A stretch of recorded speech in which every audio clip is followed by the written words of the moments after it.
भगवान आज मथुरा ब्रज को छोड़कर जाते हैं। सारी गोपिकाएं रोती हैं, जे में सा जानती प्रीति करत दुख होए, नगर ढिढोरा पीटती प्रीति ना करियो कोई। सारी गोपिकाएं रोती हैं, हे कृष्ण मत जाओ, प्रीत मोहन लगाकर मत जाओ, मुझे अपने ही रंग में रंग कर मोहन जाओ। हे मोहन मत छोड़ो, हे गिरधर, हे गोपाल, हे मदन मोहन। आज भगवान नहीं माने और सारी गोपियों को छोड़कर भगवान मथुरा चले गए। और जब मथुरा गए भगवान, तो भगवान ने सोचा हम तो गांव के ग्वाले और मथुरा जैसे शहर में आ गए, क्या करें? अच्छे कपड़े होते तो अच्छा लगता, मामा जी ने बुलाया है। उसी समय कंस का एक धोबी, उसी समय कंस का एक धोबी महाराज कंस के वस्त्रों को धोकर आयरन करके ले जा रहा था। भगवान कृष्ण ने देखा, भगवान कृष्ण बोले, अरे मामा जी, एक नेक्सो वस्त्र हमें भी दे दो, हम भी पहन लें। अब कंस का जो धोबी था वो बोल पड़ा, अरे मूर्ख ग्वाले, बैल बुद्धि ग्वाले कृष्ण, कहाँ राजा भोज, कहाँ गंगू तेली, अरे कहाँ महाराज कंस, कहाँ एक छोटा सा गैया चलाने वाला तू ग्वाला, और तुझे शर्म नहीं आती बोलने में? तू महाराज कंस के वस्त्र को पहनने के लिए बोल रहा है। भगवान को बड़ा बुरा लगा। अब भगवान ने दोनों हाथों की एक मुठ्ठिया बनाई और उस धोबी के, कंस के धोबी के सिर पर लगाई। उस धोबी के मुख से खून निकल आया, रक्त की धाराएं फूट गई और उसका वहीं प्राणांत हो गया। बोलिए द्वारकाधीश भगवान की। ये वही धोबी है। बोले कौन सा धोबी? बोले वही रामा अवतार का धोबी है, त्रेता युग का। बोले जिसके कहने पर भगवान राम ने सीता जैसी नारी को गर्भ अवस्था में 7 रास्ते जहां पर निकले थे वहां पर छोड़ दिया था। उस धोबी की पत्नी कहीं रहकर आई, उसने कहा तुम घर से बाहर थी, मैं वो रामचंद्र नहीं कि लंका में रही जानकी को वापस अपना लो। आज उस धोबी का अंत भगवान ने किया। बोलो द्वारकाधीश भगवान की। अब भगवान ने जो कंस के कपड़े पहने ना, तो कंस कहाँ हट्टा कट्टा मोटा ताजा, भगवान कहाँ दुबले पतले। अब भगवान ने जब कंस के कपड़े पहने तो भगवान ऐसे लगने लगे जैसे खेत में फसल को सुरक्षित करने के लिए एक बिजूका बना दिया जाता है। अब भगवान ने कहा ये कपड़े तो बहुत बड़े हैं, क्या किया जाए? वहीं पर एक द्रोण नाम का दर्जी था, टेलर। भगवान उसके पास गए और टेलर मास्टर से कहा भैया हमारे कपड़े ठीक कर दो। और उस टेलर ने भगवान के कपड़ों को बढ़िया तंदुरुस्त कर दिया। ये वही टेलर है, बोले त्रेता युग का। बोले भगवान राम के राज्य में रहता था, दिन रात सोचता था महाराज दशरथ के बेटे राजा बनेंगे राम, महाराज दशरथ के बेटे दूल्हा बनेंगे राम, तो उनके लिए मैं पोशाक बनाऊंगा। लेकिन राम जी का तो ऐसा विवाह हुआ कि किसी को पता भी नहीं चला, और सीता जी बहू बनकर आ गई। ये बड़ा उदास हो गया। तो भगवान ने कहा था मैं द्वापर युग में कृष्ण के रूप में आऊंगा, तुम्हारे पास आऊंगा, जितना मन करे तो तुम मेरे कपड़ों को बना देना। उसके पास भगवान गए, टेलर मास्टर को आशीर्वाद दिया, भैया तुमने हमारे कपड़ों को ठीक किया है, जाओ हम आशीर्वाद देते हैं। भगवान ने कहा जाओ टेलर मास्टर, 10 रुपए के धागे से 10,000 रुपए कमाओगे। बोलो राधे राधे। आज के युग में सबसे ज्यादा कमाई टेलर मास्टर की है, बगैर किसी धन खर्च के। बोलो राधे राधे। अब भगवान के वस्त्र अच्छे हो गए। अब श्रीदामा नाम का माली था, उसने भगवान को वैजंती माला पहना दी। अब भगवान ने कहा सब कुछ तो अच्छा है, लेकिन जब तक माथे पर चंदन ना हो तब तक सब सूना लगता है। क्या किया जाए? उसी समय 3 जगह से टेढ़ी हाथ में चंदन का कटोरा लिए 3 जगह से टेढ़ी कुब्जा चली जा रही थी कंस के दरबार में।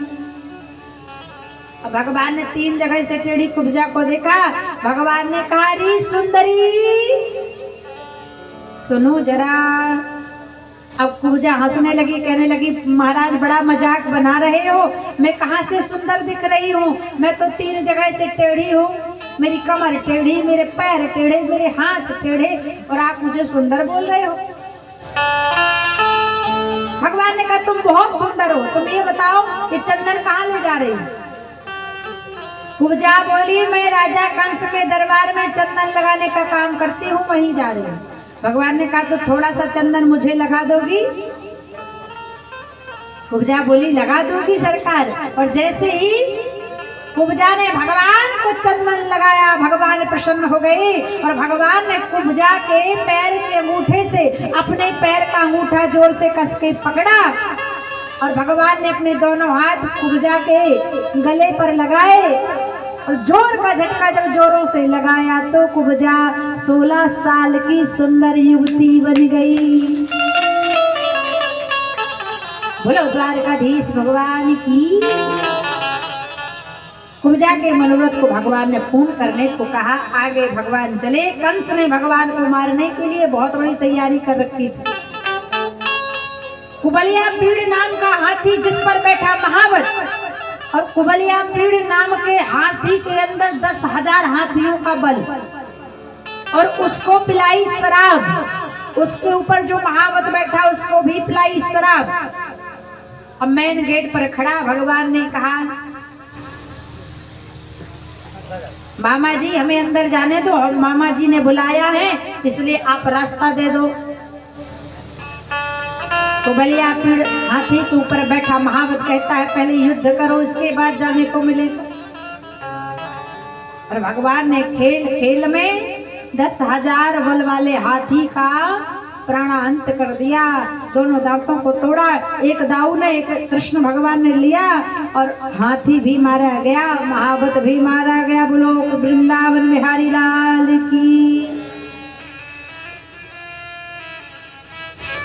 जनार्दने कृष्ण यज्ञम आपनोति चारूरे मुष्टिकं हन्यते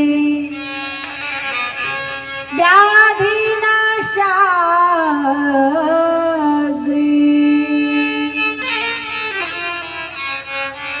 वसुदेव सुतं देवं कंस चारूढमर्दिनं देवकी परमानंदम कृष्णं वंदे जगद्गुरुं। भगवान श्री कृष्ण आज खेल खेल में वध करते हुए अंदर प्रविष्ट हुए, जहां कंस बैठा गद्दी पर। भगवान श्री कृष्ण गए, सबने भगवान को देखा। देखने का तरीका अलग अलग था। किसी ने भगवान के रूप में, किसी ने दुष्ट के रूप में, किसी ने बालक के रूप में, किसी ने प्रेमी के रूप में, किसी ने पति के रूप में, और किसी ने पुत्र के रूप में। बाबा कहते हैं, जाकी रही भावना जैसी, जाकी रही भावना जैसी,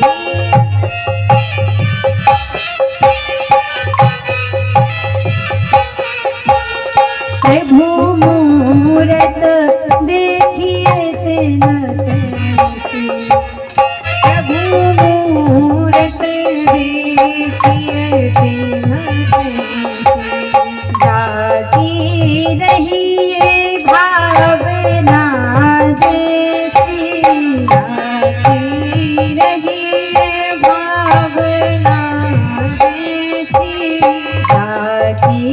रही ये भावना जी रही ये भावना जी प्रभु मूरत देखिए दिन प्रभु मूरत देखिए दिन। भगवान को सबने अपने रूप के आधार पर देखा। अब कंस ने कहा अरे ये कृष्ण बलराम आए हैं, बड़े पराक्रमी, बड़े योद्धा, बड़े वीर, इनसे युद्ध कराओ मुष्टक और चाणूर का।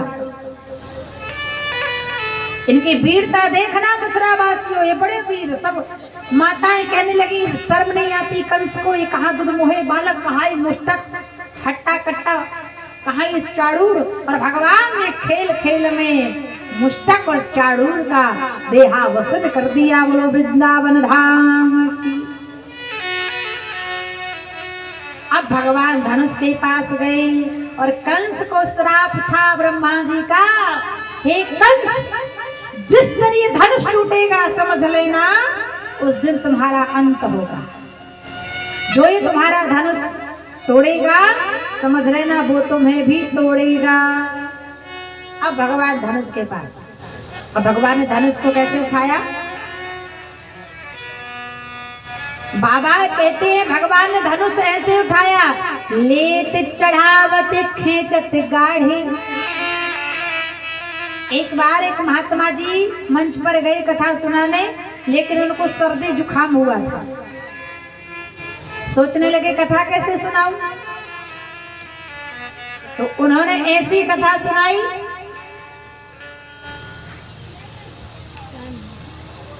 बोले ऐसी कथा सुनाई कि जो नाक बह रही थी जुकाम के कारण वो भी साफ हो गई, कथा भी हो गई। महात्मा जी मंच पर गए और बोले भक्तों ध्यान से कथा को सुनो। बोले जब भगवान राम धनुष यज्ञशाला में गए धनुष तोड़ने, तो भगवान ने धनुष कैसे तोड़ा?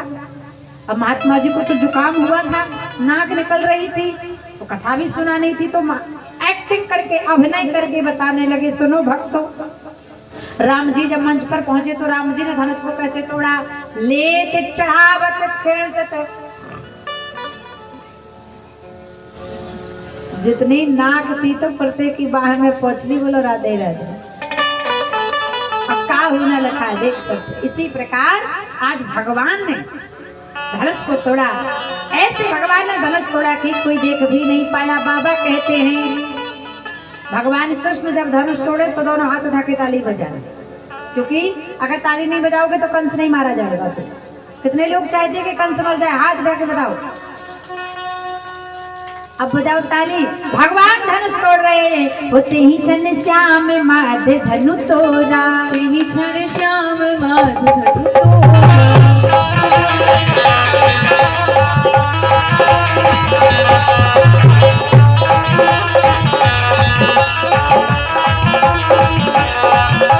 भरे भुवन गुनि घोर कठोरा,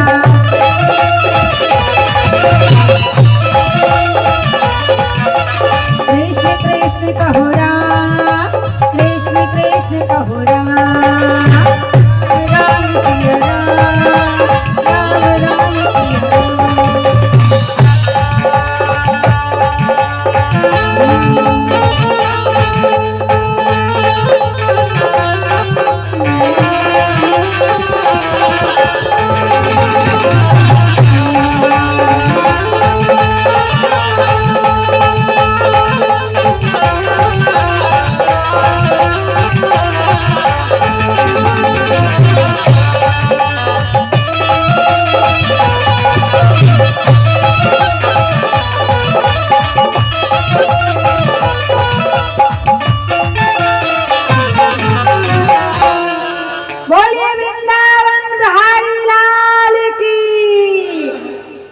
भगवान ने धनुष को तोड़ दिया।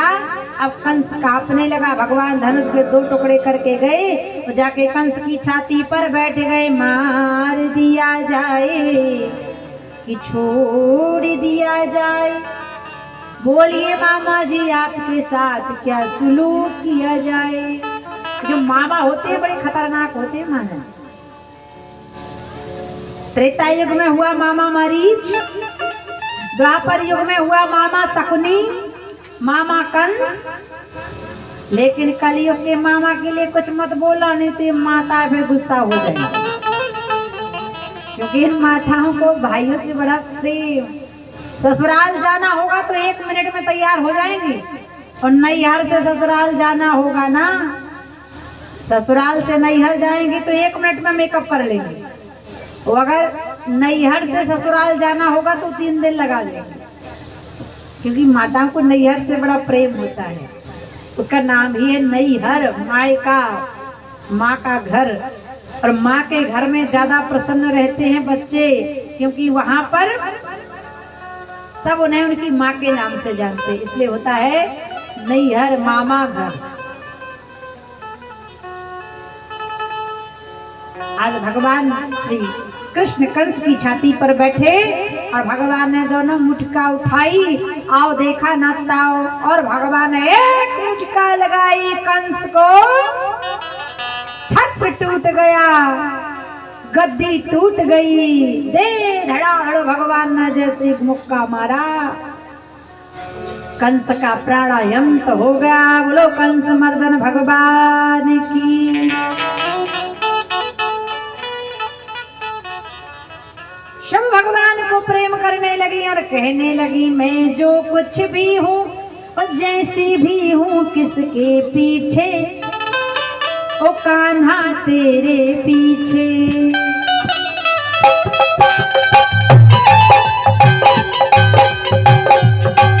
मैं जो कुछ भी हूँ जैसी भी हूँ किसके पीछे, ओ कान्हा तेरे पीछे।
अरे कम से कम इस गांव की इज्जत को तो बचा लीजिए सभी लोग। हम लोग जहाँ जाएंगे यही कहेंगे, वहाँ लोग आते थे चैन की नींद लेते थे, हाथ जोड़े बैठे थे, हाथ हिलाते नहीं थे, न हिलते थे।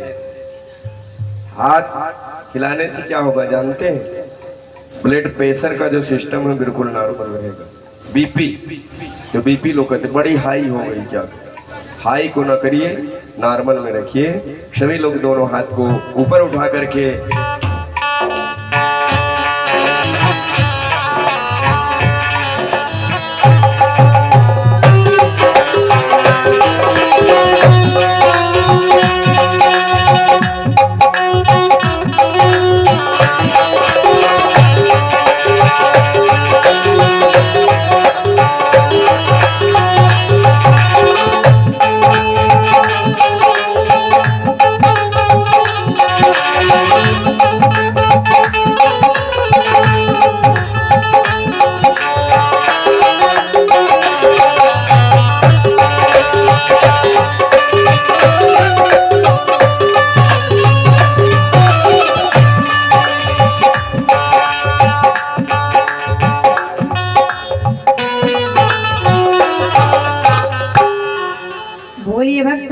भगवान की। भगवान श्री कृष्ण ने कंस का प्राणांत किया।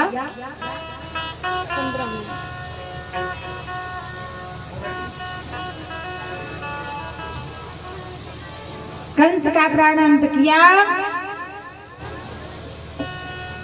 महाराज अग्रसेन को कारागृह से निकाला। माता देवकी के 6 पुत्रों को भगवान ने वापस किया, हृदय से लगाया। माता देवकी ने जब अपने पुत्र को देखा, माता देवकी के वक्ष स्थल से दुग्ध की धाराएं फूट पड़ी। ये मेरा बेटा जब नन्हा सा बालक था तब से दूर हुआ और आज 11 वर्ष की उम्र में मुझे प्राप्त हुआ। हृदय से लगाया। माँ देवकी ने भगवान को उज्जैनी विश्वविद्यालय में पढ़ाई करने के लिए भेजा। भगवान के वहां पर एक मित्र हुए, उनसे भगवान कहते हैं कि ऊधा मोही बीज बिसरत नाही उद्धव। ए भैया उद्धव, कई वर्ष हो गए ब्रज मंडल से आए, मुझे मैया यशोदा की, नंद बाबा की, गोपियों की बड़ी याद आती है। एक बार जाओ मिलकर आओ। उद्धव जी गए। गोपियों के प्रेम की जगह उद्धव का ज्ञान शून्य पड़ गया। गोपियां कहती है जैसे ये काला काला भवरा है वैसे ही काला कपटी कृष्ण है। हम गोपियों से नेह लगाकर हमें छोड़कर भाग गया। जैसे भौरा कई पुष्पों के पराग को पीता है, अंतोगत्वा उनको छोड़ देता है, त्याग देता है, वैसे ही कृष्ण ने हमसे प्रेम करके हमें अपना बना के बीच मझधार में छोड़कर हमारा त्याग करके चला गया। उद्धव जी का ज्ञान शून्य हुआ। गोपियों ने कहा तुम्हें समझ में नहीं आएगा उद्धव, क्यों? क्योंकि ये तो प्रेम की बात है उद्धव, बंदगी तेरे बस की नहीं है। और यहाँ हृदय के होते हैं सौदे, आस की इतनी सस्ती नहीं है। ये तो प्रेम की बात है उद्धव। अब भगवान श्री कृष्ण यहाँ पर तो कंस मारा गया, तो कंस की 2 पत्नियां थी, एक का नाम अस्ति था, एक का नाम था प्राप्ति। दोनों अपने पिता के घर गई जिनका नाम था जरासंध। जरासंध ने 17 बार आक्रमण भगवान के ऊपर किया। 18वीं बार जब आक्रमण किया 17 बार असफल रहा, 18वीं बार सफल हुआ। यहाँ से कालिवन की सेना, यहाँ से जरासंध की सेना, और भगवान धाम को छोड़कर भागे। तभी से भगवान का युद्ध भूमि छोड़कर भागने से नाम पड़ गया। बोलो रण छोड़ भगवान की। और भगवान ने बड़ी सुंदर द्वारकापुरी में बड़ी प्यारी नगरी का निर्माण किया। बोलो द्वारकापुरी धाम की।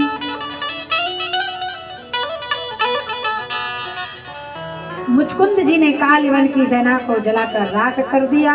बोलो मुचकुंद जी महाराज की। भगवान ने बृहद इतनी सुंदर द्वारका नगरी का निर्माण कराया विश्वकर्मा जी के द्वारा। जो भी उसे देखता है देखता ही रह जाता है। आज भी प्रमाण है, समुद्र में डूबी हुई द्वारका।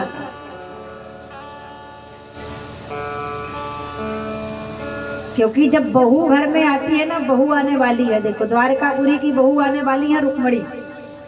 और जब बहू आती है तो बहू को सबसे ज्यादा प्रेम से देखने वाली कौन होती है? बहू को सबसे ज्यादा प्रेम से देखने वाली कौन होती है? सास। इसके बाद फिर तेल में से देखने लगती है। बोलो राधे राधे। यहाँ की झारखंड की बात नहीं, हम तो उत्तराखंड की बात कर रहे हैं। झारखंड की सासू माँ बड़ी प्यारी, बहुओं को बहुत प्रेम करती है।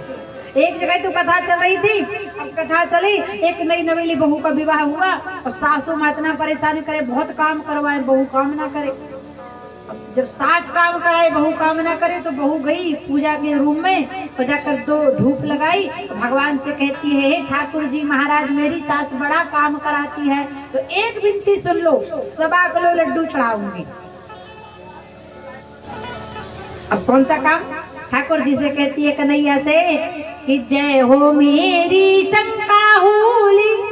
भगवान को वो शंका होली कहती थी। तो कहती है हे ठाकुर जी कन्हैया कि जय हो मेरी शंका होली, और मर जाए सास ननद हो लूली लंगड़ी। लूली का मतलब लंगड़ी।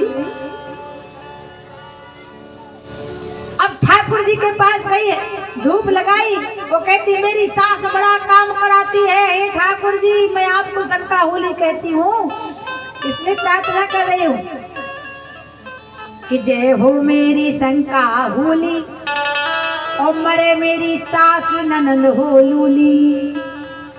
मेरी सास मर जाए, ननद रानी लंगड़ी हो जाए, आनंद आनंद। आओ सास ने सुन लिया, लाल दौड़ी दौड़ी गई, बेटे से कहती है अरे तेरा बहू क्या करता है।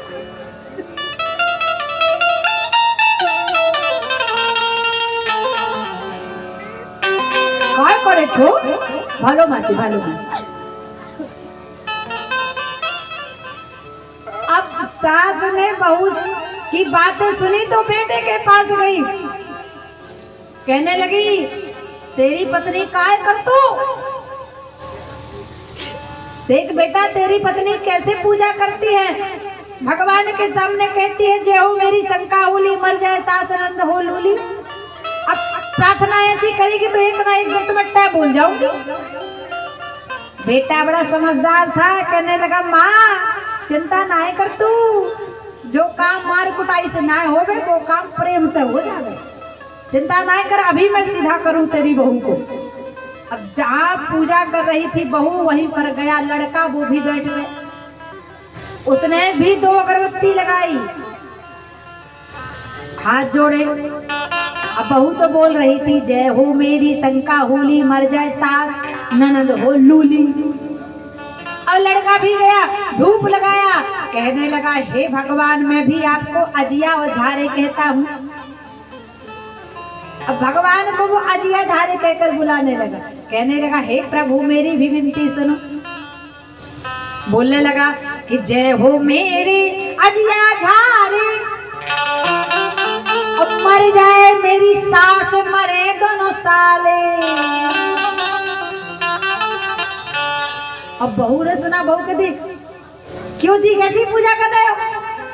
पति बोला जैसे तुम पूजा करती वैसे मैं पूजा करता। पत्नी बोली तो सुनो जी आज के बाद ना मैं ऐसी पूजा करूंगी ना आप ऐसी पूजा करना। बोलो राधे राधे। तो अकल बड़ी होती है कि भैंस, बोलो भैंसिया अकल बड़ी होती। ज्ञान इमारत ज्ञान से रोम रोम विध जात, अब मूर्ख माने 1.5 पा तो फूट खोपड़ा जात। इसलिए अकल से काम लिया करो, पति पत्नी बड़े समझदारी से रहा करो। अगर पत्नी का और अपनी माँ का झगड़ा हो ना तो वहां बोला मत करो ज्यादा कचर कचर। सास बहू अपना लिपटती रहेगी, तुम तो पतली गली से भाग जाया करो। जब माहौल शांत हो जाए तो फिर घर के अंदर आ गए। बोलो राधे राधे। तो अगर तुम बीच में पड़ जाओगे तो फिर बात बिगड़ जाएगी। ऐसे आज भगवान ने द्वारकापुरी सजाई, क्योंकि जितनी माँ जरूरी है उतनी पत्नी भी तो जरूरी है। दोनों का सम्मान बराबर करो, किसी का सम्मान कम मत करो, क्योंकि एक माँ दुनिया में लाई है और दूसरी पत्नी अपने घर की दुनिया छोड़कर तुम्हारे पास आई है। सम्मान दोनों का बराबर होना चाहिए। माँ अपनी जगह, पत्नी अपनी जगह, दोनों जीवन संगनी जीवन दायिनी है, इसलिए सम्मान दोनों का बराबर हो। बोलो वृंदावन बिहारी लाल की। भगवान ने बड़ी सुंदर नगरी, अब वो नगरी कौन सी है? नगरी हो द्वारकासी, यदुकुल सघराना हो, चरण हो कान्हा के जहाँ मेरा ठिकाना हो। चरण हो कान्हा के, जहाँ मेरा ठिकाना। लंगड़ी हूँ द्वारकासी,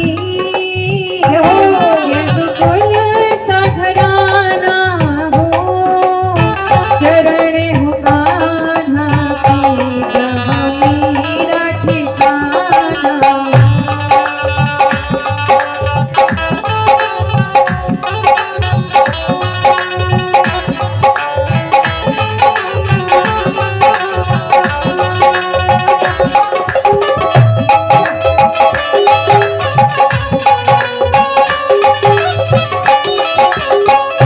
अभी आचार्य जी बोल रहे थे ना, अरे माँ ऐसा मत करियो, थोड़ा तो जोर लगाए ले, नेक्स्ट से बहू मिल जाएगी।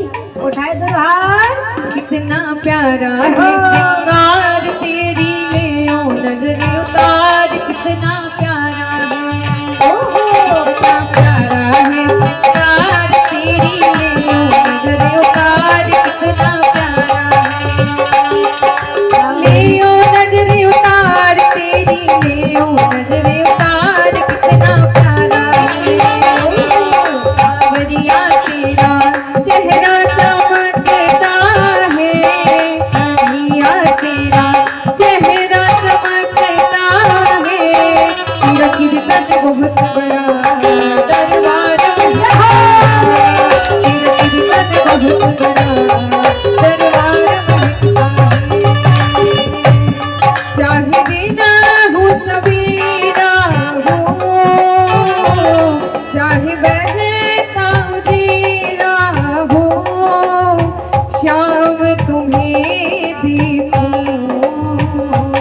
हर शाम तुम्हें देखूं, श्याम तुम्हें देखूं, हर शाम तुम्हें देखूं। नगरी हूँ अयोध्या की, रघुकुल सा घराना हो, चरण हो राघव के, जहाँ मेरा ठिकाना।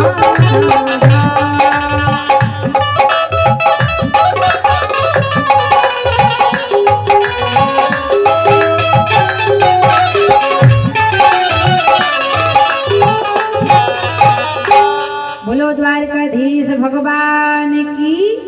और एक विशेष बात और, कभी यहाँ तपसी में कथा हुई हो तो ठीक है, लेकिन अगर मोक्ष आपको चाहिए तो कहीं पर भी भागवत की कथा आप लोग सुनने जाना, कभी चमड़े का बेल्ट लगाकर कथा सुनने मत जाना, क्योंकि इससे घोर पाप लगता है। अभी महाकुंभ प्रयागराज में आपने देखा होगा, ये ब्राह्मण ये भी तो पैंट पहन सकते हैं जींस का, ये भी तो बेल्ट लगा सकते हैं, लेकिन ये ब्राह्मण कुर्ता पहनते हैं, धोती लगाते हैं, क्योंकि ये पवित्र वस्त्र होते हैं व्यासपीठ के।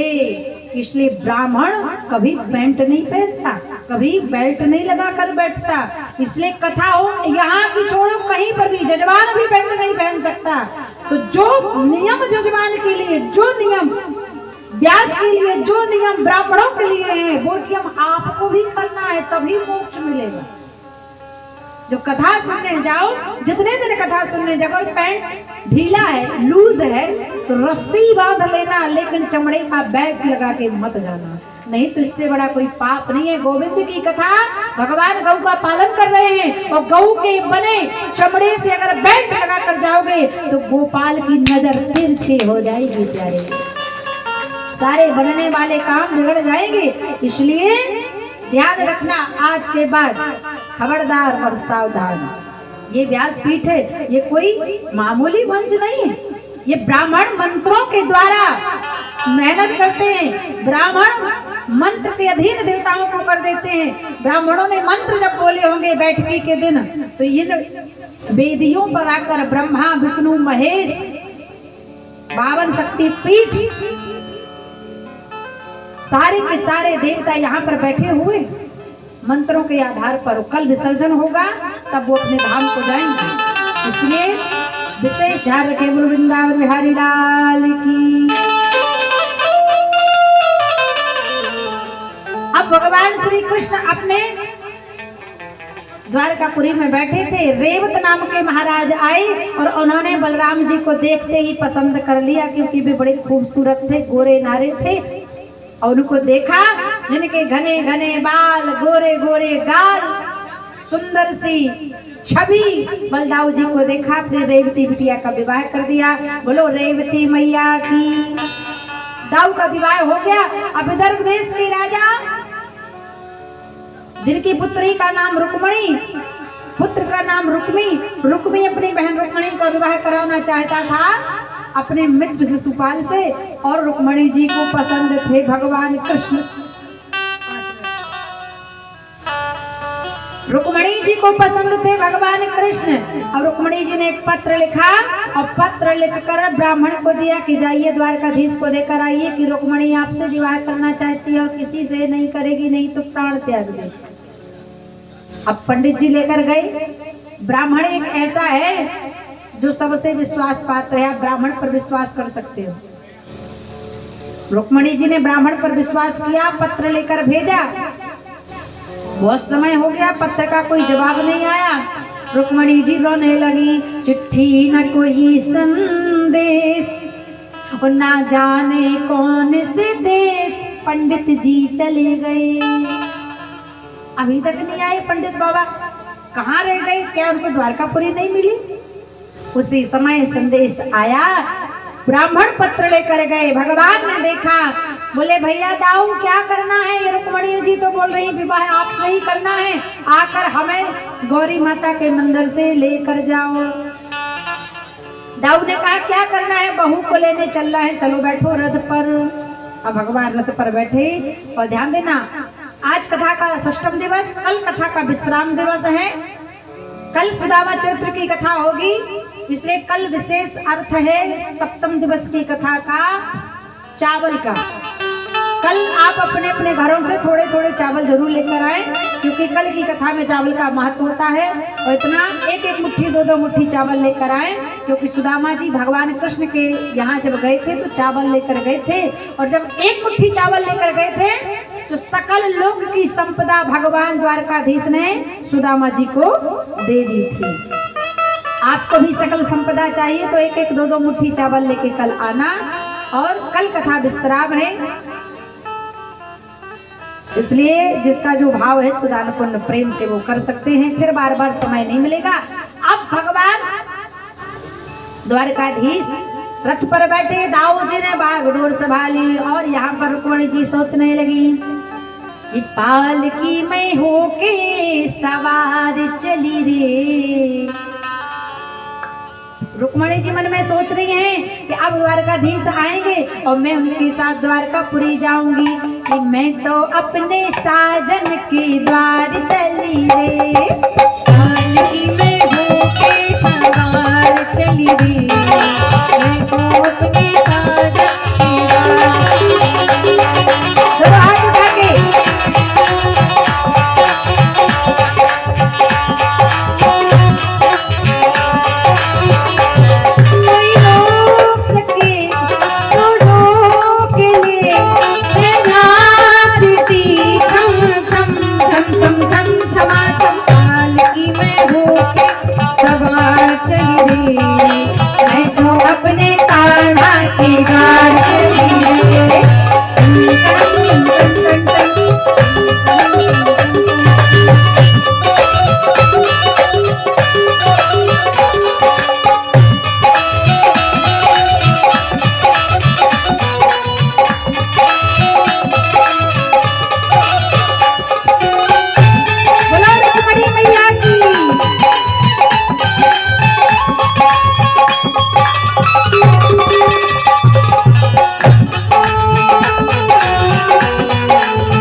लोगों को कितने साजन की जरूरत है, कितने को सजनी की जरूरत है? हाथ उठाए।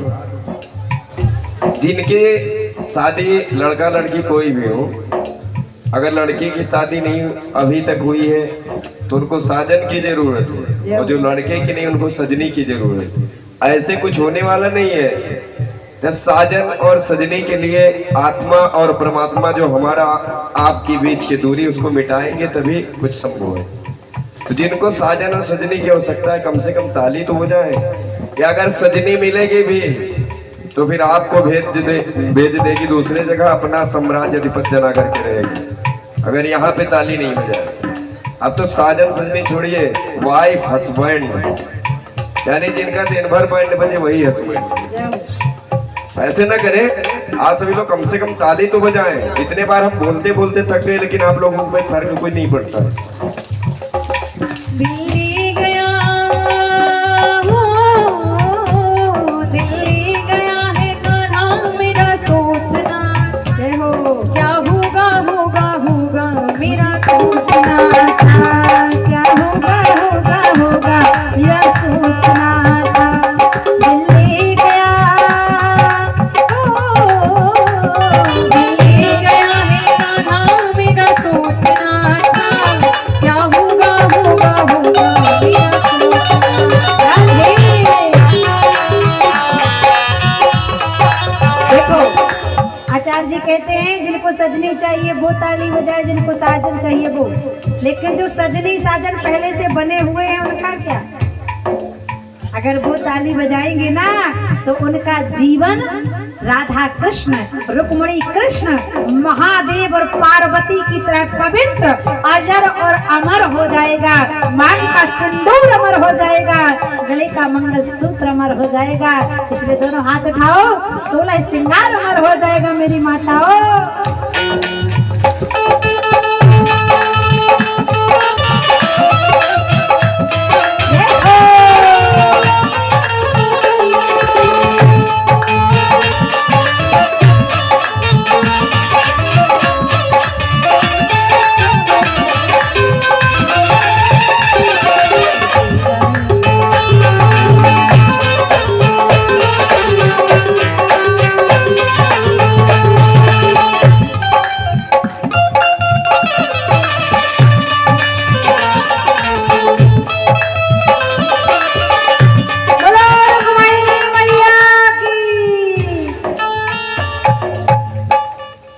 आप लोग ऐसे बोलते ही लगता है कि एक महीने से भोजन नहीं किए। अपने बेटे की शादी होती तो कहते हैं इतना हम नाचेंगे कि बहू भी देखती रह जाएगी। और यहाँ अगर भगवान की शादी है तो लोग मुंह बना करके